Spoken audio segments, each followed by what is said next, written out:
How's it going, man? Doing good. How about yourself? Great.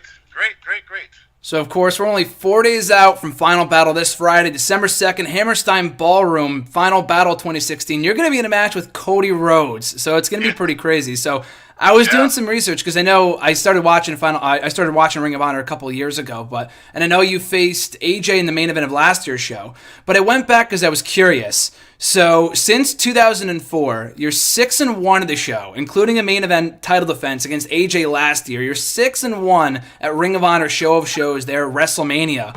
Do you see Final Battle as kind of like your proving ground each year?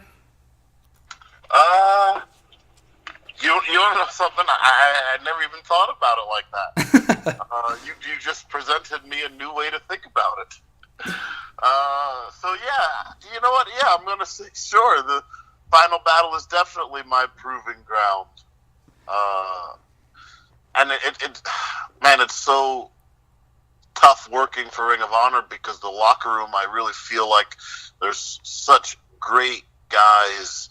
And we got great talent from all over the world. And, of course, at Final Battle, our biggest show of the year, everybody's stepping up their game. To dig down as deep as you can to bring out everything you got, just because, you want to have the best show on the card that day. It's getting harder and harder with our roster, Absolutely. I mean, I was at Ring of Honor's All-Star Extravaganza show. I actually met you at that show, and you had your match that night, and it was incredible. I think it was probably the best match of that night, and it seems like every pay-per-view that you compete at, including at the Death Before Dishonor show, where you face Adam Cole for the Ring of Honor World Championship, Colt Cabana back at Global Wars months back, you always have consistently the match of the night, and Friday may be no exception, considering your opponent is Cody Rhodes. So, did you have a say in the matter of Cody Rhodes being your opponent, or was it something that presented to you? We're like, wow, I can't wait to face Cody Rhodes for the first time ever this Friday at Final Battle. No, I had zero say in this one, which is actually the way I like it. I like to not have too much influence, just because it shows to me how good I'm doing. I mean, for them to want to put me against Cody Rhodes, I feel like that means I'm doing a good job. So no, I had zero input into it, but I gotta say I'm super excited. What a high-profile match this is for me. What a high-profile match this is for Ring of Honor in general. I mean, Ring of Honor, we really got the momentum on our side. We're trying to grow as big as we possibly can, and this is just really the tip of the iceberg. What a way to end the year as well.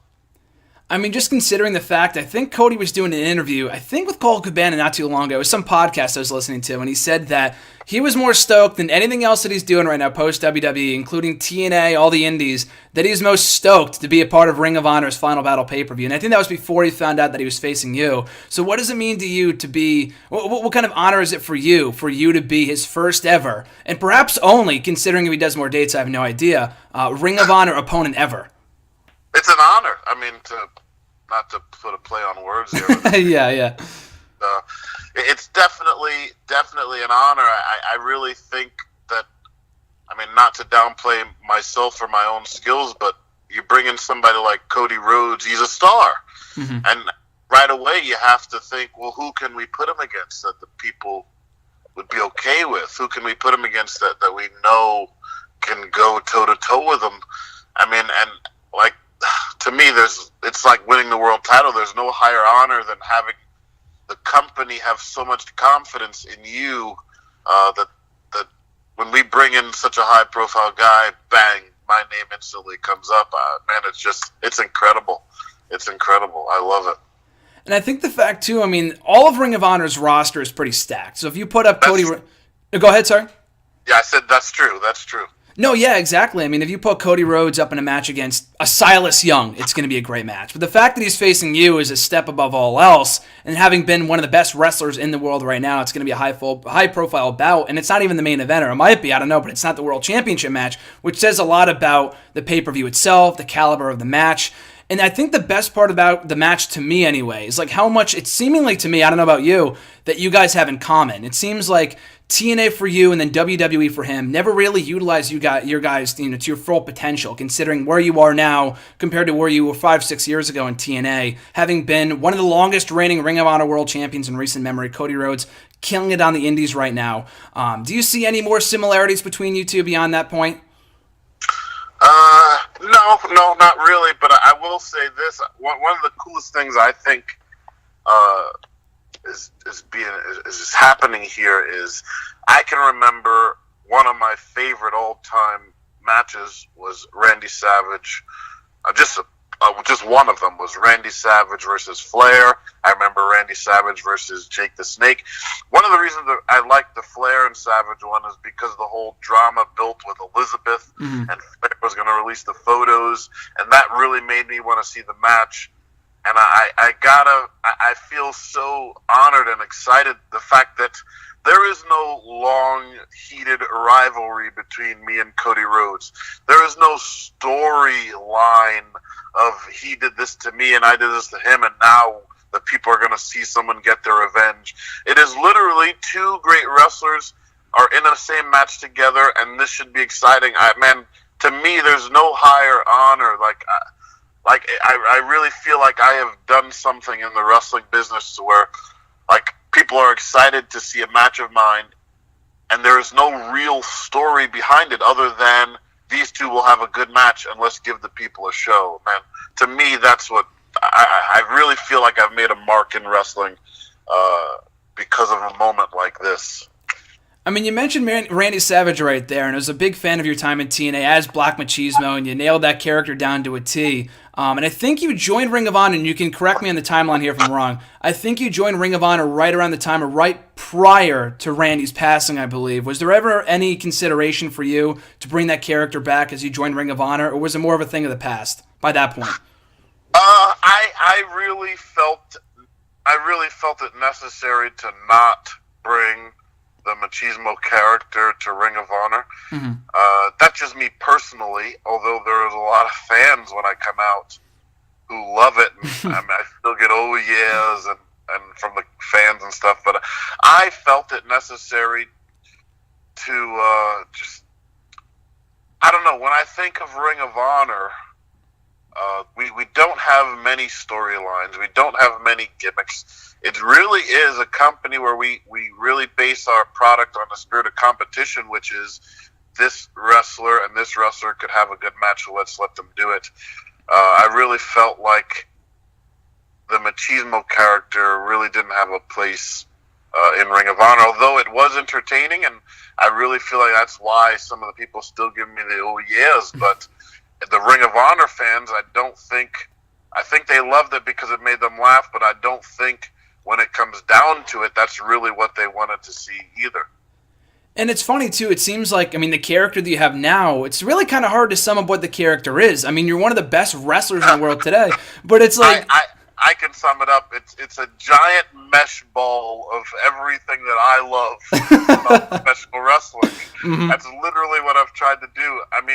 Even when, for the stint, I was the bad guy. I was the bad guy for a little while with my manager, was Truth Martini.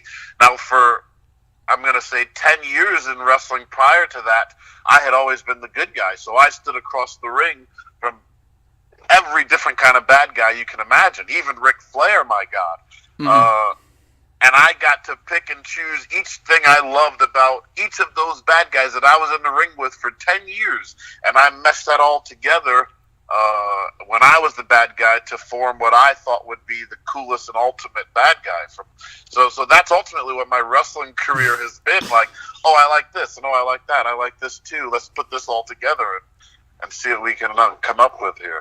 And I think that's why it works so well, because you hadn't been a heel for so long prior to your turning. I think in 2014, like you said, when you joined with Truth Martini, and then you were a heel for long enough that people started to respect you to the point that you were now a babyface now, or a tween, or whatever, however you want to classify it as.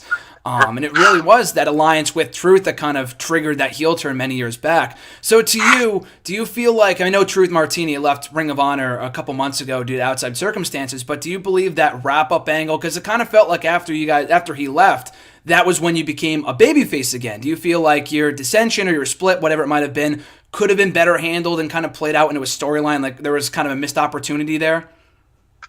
Actually, to give you a little backstory, the fans, their reaction to me,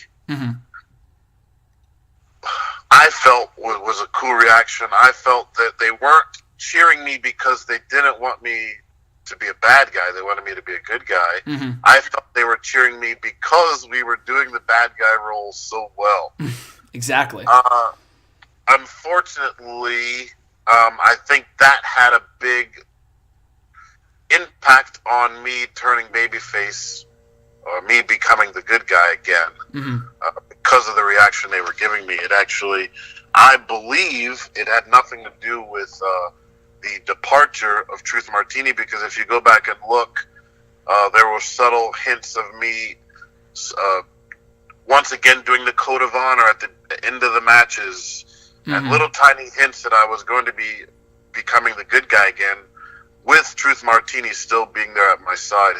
I don't feel his departure made me turn babyface, but it probably did speed it up a little bit. I mean, you're among the few to have held the Ring of Honor World Championship for as long as you did. I think one of the top 5, top 4 to have held it for over 400 days. And not only that, at the same time you were holding the Ring of Honor World Championship from last year to this year, you were also the Ring of Honor World Television Champion for a time as well, for a number of months, not only like a month like Seth Rollins was, but for multiple months throughout 2015, you were holding both championships, something that was unprecedented for Ring of Honor and almost all of wrestling at that time. What to you, I mean, I think a combined days of, combined 1,000 days or something like that, if I did the math correctly. What did it mean to you to make such history and holding both championships at the same time, and like unprecedented long title reigns are so hard to come by nowadays? What did that mean to you? They're so hard to come by, and the reason they're hard to come by, I feel, is because it's very easily can become boring if what you're doing isn't interesting, and the fact that it went on for so long tells me that what I was doing was not boring. What I was doing was definitely interesting enough to let that moment go on for as long as it did. What an honor! I mean, gosh, when I got into the wrestling business, well, before that, when I was just a little kid, I wanted to be the champion. I wanted to be the world champion. I wanted to have this belt. I wanted to have that belt. Not knowing what it actually meant. Like, once you get into the wrestling business, then you understand, like, it's the highest honor that the company can give you. It's that promotion at the job that you've been working at for years, and finally you get that raise. That there's no higher honor, and what a great feeling knowing that the company that you work for has so much trust and respect and holds you in the highest regard, that not only will they put one belt on you, but they'll put 2, and like some of those shows had to circulate all around me, which, I mean, if they were trying to make me build some kind of ego, They almost succeeded. Ultimately, they did fail. But man, what a cool thing to say. Some of those shows had to circulate around me. What a cool thing to say, man. This wrestling journey has been unreal to me. I couldn't have asked for anything better. And it's almost like pulling a Bret Hart. I mean, I think it was the All-Star Extravaganza show last year, I think, where you opened the show to retain your television title, and then you headlined the show later that night to defend your world championship. So, like, Bret Hart, that's pretty cool to have opened the show. Like, very few people could say that they opened the show and then headlined the show that same night. So, like you said, like, putting that stock in you. I mean, I think you rose to the occasion as the guy in the company. And I think a lot of people, along with you and Adam Cole, kind of associate Ring of Honor with you. Like, what does that mean to you? When people think of Ring of Honor in 2016, they either think of, in my opinion anyway, either you or Adam Cole. I love it. And I hope that continues, because, man, the locker room is full of guys willing to break their necks just to make Ring of Honor bigger than it was when we went to sleep the night prior. And there's this saying, like when you sit at the top of the mountain, you can become a bit stagnant. Your fight to stay up there isn't as impressive. Your fight to stay up there, it isn't as hungry driven as the people trying to climb up to get to the top. And that's exactly what Ring of Honor is. We're a bunch of hungry people climbing and scratching and clawing and doing whatever we have to do to get to the top. And it's working. It's obviously working. And to have my name thought of when someone hears Ring of Honors, it shows that what I have been doing anyway is definitely working. I love it. And I think one of the coolest things about the promotion right now is the influence that it has across pretty much every other wrestling company. I mean, you look at, I was thinking just last night, you have a former Ring of Honor star as the TNA World Champion and Eddie Edwards. You have a NXT Champion Samoa Joe, Ring of Honor roots, Universal Champion Kevin Owens, WWE Champion AJ Styles, all having had roots in Ring of Honor. It's really now more widespread than ever. So what are your thoughts on Ring of Honor's influence across the entire wrestling world? And do you still have your sights set on potentially, once you've contributed and accomplished everything that you can to Ring of Honor, maybe going to WWE at some point down the line? Well, the proof is definitely in the pudding. They say Ring of Honor has been constant. That our roster, when people want to make their roster better, they constantly pluck at ours to enhance theirs. I mean, it's happened for literally years. And what a cool thing for Ring of Honor to be able to say, like, we get these guys at the cusp when they're just starting out, because we see something special in them and we help them develop that until they're ready, and then unfortunately other people come and take them away. But when that happens, Ring of Honor, they don't cry about it. They just find new people to take that place, and they mold them and they help them develop that thing that they see inside them that exists, that's special. And then, unfortunately, people come and take them away again, and then Ring of Honor, they don't cry about it again. They just go out and find new guys, because Ring of Honor is great at doing that. So, yeah, that's pretty cool to say that Ring of Honor is where the greatest talent in the world is. And to make other rosters better, they come and search.